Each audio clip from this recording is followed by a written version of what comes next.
যতই করো না হুড়োহুড়ি, 4 তারিখে খাওয়াবো তোমার ঝালমুড়ি। ওরে রসগোল্লা খাওয়াবো বলেছিলাম, কিন্তু খাওয়ানো যাবে না, ও ঝালমুড়িরই যোগ্য। ওই জন্য ওকে 4 তারিখে ঝালমুড়ি খাওয়ানো হবে। আজ 2021 থেকে 2026 যে লড়াই 2021-এ শুরু করেছিলাম, আজকে 26-এ আমাদের এই 29 তারিখে সেই লড়াই শেষ করতে হবে। বিধানসভার জমিনে, বিধানসভার ভিতরে নওশাদ সিদ্দিকী ভাইজানকে আর একবার এই বিধানসভায় পাঠিয়ে এই লড়াই আমাদেরকে শেষ করতে হবে। এই ভাঙড়বাসী অঙ্গীকারবদ্ধ হতে হবে যে এ লড়াই আমরা লড়বো, এ লড়াই আমরা জিতবো, এ লড়াই আমাদের জিততেই হবে। পারবো তো? আজকের রাতে দিনে কালকে যে অভিষেক ব্যানার্জি কানাডাঙ্গাতে মিটিং করে গেল, মিটিং করার পরেই ভাঙড়ের বুথে বুথে গিয়ে বলছে যে আমাদেরকে 50,000 ঘর দান করে গিয়েছে, আধার কার্ড নিয়ে আসো, তোমাদেরকে ঘর দেওয়া হবে। বলছে না? বলছে না? প্রত্যেক বুথে বুথে যারা নিরীহ আছে, একটু ভীত আছে, তাদের বাড়ি বাড়ি গিয়ে বলছে ভাই আধার কার্ডটা দাও, তোমাদেরকে টাকা দেওয়া হবে। তো আমি এটাই বলতে চাইছি, ইলেকশন গাইডলাইনের ভিতরে ইলেকশন ঘোষণা হওয়া আর মাত্র 3 দিন বাকি।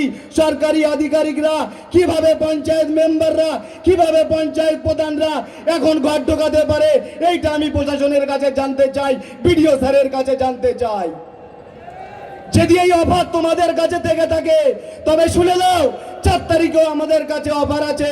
এই লাইনে যতগুলো পেট্রোল পাম্প আছে, আমাদের যেসব ছেলেরা গাড়ি চাপো, বাইক চাপো, 4 চাকা চাপো, কেউ তেল ভরবে না, 1 মাস তোমাদেরকে ফ্রি তেল বাড়ানো হবে। আমাদের কিছু হারানোর নেই, আমাদের কিছু পাওয়ার নেই। আমরা মানুষের অধিকার লড়াই লড়তে এসেছে। হুমকিতে আমাদের ভয় দেখানো যাবে না, ধমকিতে আমাদের ভয় দেখানো যাবে না, ধমকি আমাদেরকে দিতে আসবে না।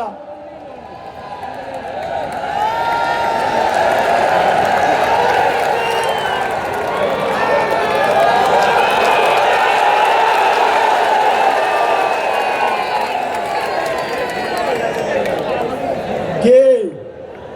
আমরা তো বাবুল সুপ্রিয় গলিনি ভাই, তাই তো? আমরা তো বাবুল সুপ্রিয় লিখে লিনি যে ডাঙ্গা লাগায়। তোমরা করলে চমৎকার আর আমরা করলে বলাৎকার, তাই তো? ওই জন্য প্রথমেই বলেছিলাম যাদের সময় আছে শুধরে যাও, হালকা শ্যাম্পু মাখাবো তারা ভালো হয়ে যাবে, কিন্তু যারা পাঁঠায় পরিণত হয়েছে তারা, তাদেরকে আর হবে না ভাই। কে? স্টেজে বক্তব্য অনেক দোয়া ছিল, কিন্তু স্টেজে বক্তা অনেক সময় কম। তবে শুনে রাখুন, যে লড়াই আমরা লড়ছে 26-এ, আমরা এই ভাঙড়ের জমিন থেকে 26,000 মানুষকে ব্লাড দিয়ে দেখিয়েছিলাম যে আমরা ভাঙড়ের মানুষ ব্লাড দিতে জানি, মানুষের জীবন বাঁচাতে জানি। মানুষ নিজের রক্ত দিয়ে কিভাবে মানুষের জীবন বাঁচাতে হয় সেটা ভাঙড়ের মানুষ একবার প্রমাণ করেছে। আর আপনারা আমাদেরকে ধমকি দেন, ভয় দেখান যে কেস দেবো, জেল খাটাবো। আরে ভাঙড়ে এমন কোনো বাড়ি নেই যে বাড়িতে জেল খাটতে বাকি আছে, যে বাড়ির একটা ছেলে কেস খেতে বাকি আছে। 2021 থেকে নয়, 2023 থেকে 2026 পর্যন্ত।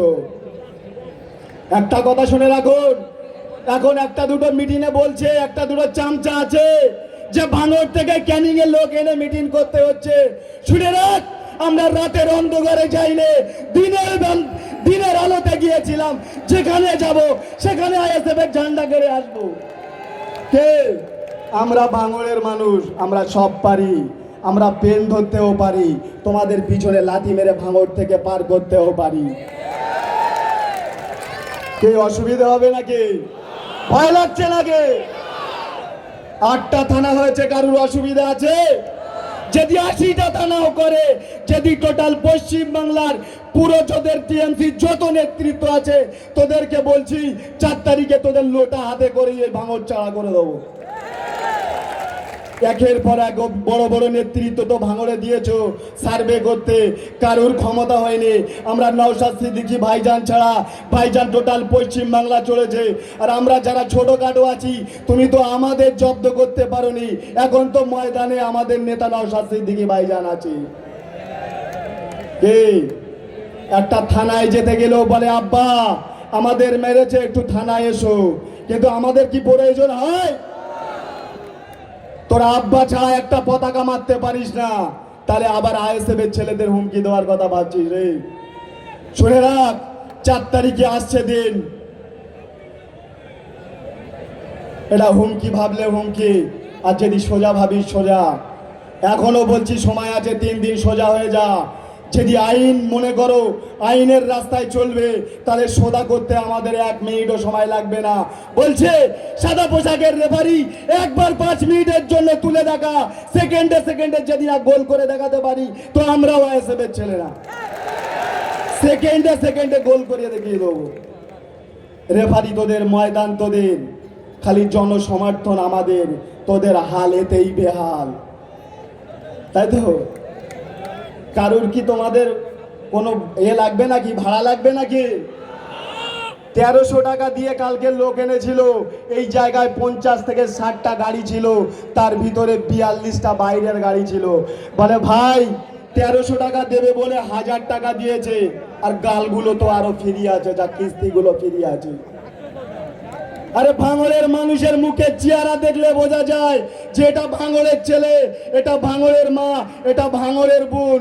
তুই যতই বাইরে থেকে আনিস না কেন, এ ভাঙড়ের চেহারাটাই হলো আলাদা।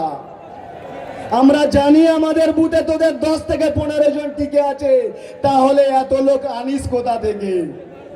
এখনো বলছে একটা কালকে মিটিং করবে, দম থাকে আধার কার্ড শো করে একবার তো দেখা।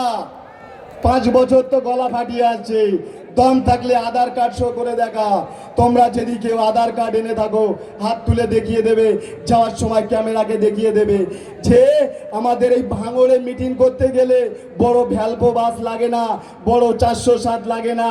আজকে সবাই দেখো বেশিরভাগ গাড়ি ছাড়াই হেঁটে পদমিছিল করে এসেছে। পদমিছিল করে হাড়োয়া থেকে আসা কি সম্ভব? হেড়োভাঙা থেকে আসা কি সম্ভব? শুনে রাখো, আপনারা যে বলছেন যে খেতে না হয় খামারে ফলাবো, আমরা যখন ধান রোদে শিখেছি, সেই ধান কি করে কেটে আনতে হয় বাবা আমরা জানি। শুনে রাখো, 140 ভার্সেস 340 লড়াই হবে 4 তারিখে ওই ঘরের ভিতরে। ওরা 1 ঘন্টা টিকতে পারেনি, কোথার কসর কথা দিয়ে গেলাম, 10 মিনিটও 3 রাউন্ডও টিকতে দেবো না টিএমসির চালা চামান্ডাতে। আর শুনে রাখো, গর্ব করে বলে যে ভাঙড়ে এই রাজনীতি করতে এসে কোথাকার মানুষের সিট দাঁড়ার কত দাম জানি না, আমরা বলতে পারি ভাঙড়ের ছেলেদের, ভাঙড়ের যুবকদের সব থেকে সিট দাঁড়ার মূল্য আজকে বেশি। এদের সিট দাঁড়ার দাম এরা এত রেখেছে যে কোনো রকমে পাচ্ছে না। সিট দাঁড়া মেরে মেরে কেস খাইয়ে তো জব্দ করতে পারছে না, টাকার অঙ্কে বলছে এখন কে এদেরকে কিনে নেওয়া হবে। শুনে রাখ, এটা ভাঙড়ের যুবক, এদেরকে কেনা এত স্বভাব তোদের সোজা হবে না রে ভাই। তবে আমরা টোটাল পশ্চিম বাংলাকে লড়াই করতে শিখিয়েছিলাম। আজ বলে দিই, কিছুদিন আগে আমরা 26,000 ব্যালট দিয়ে 26,000 আমাদের মঞ্চে এখানে এসে উপস্থিত হয়েছেন। ইতিপূর্বে আপনারা দেখেছেন যে আরাবুল ইসলাম সাহেব উপস্থিত হয়েছেন, এবং তার সঙ্গে সঙ্গে বাপি সোরেন মহাশয় আমাদের বোলপুরের প্রার্থী, তিনি উপস্থিত হয়েছেন। আর এই মুহূর্তে মঞ্চে যাকে আলোকিত করার জন্য দেখতে পাচ্ছেন,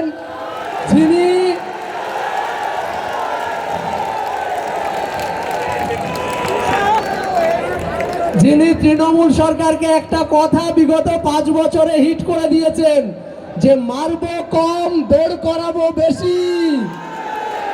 পিসি ভাইপোকে সব থেকে যদি কেউ পশ্চিমবঙ্গে দৌড় করিয়ে থাকে বেশি, তার নাম বিকাশ রঞ্জন ভট্টাচার্য। তিনি আমাদের মঞ্চে এসেছেন।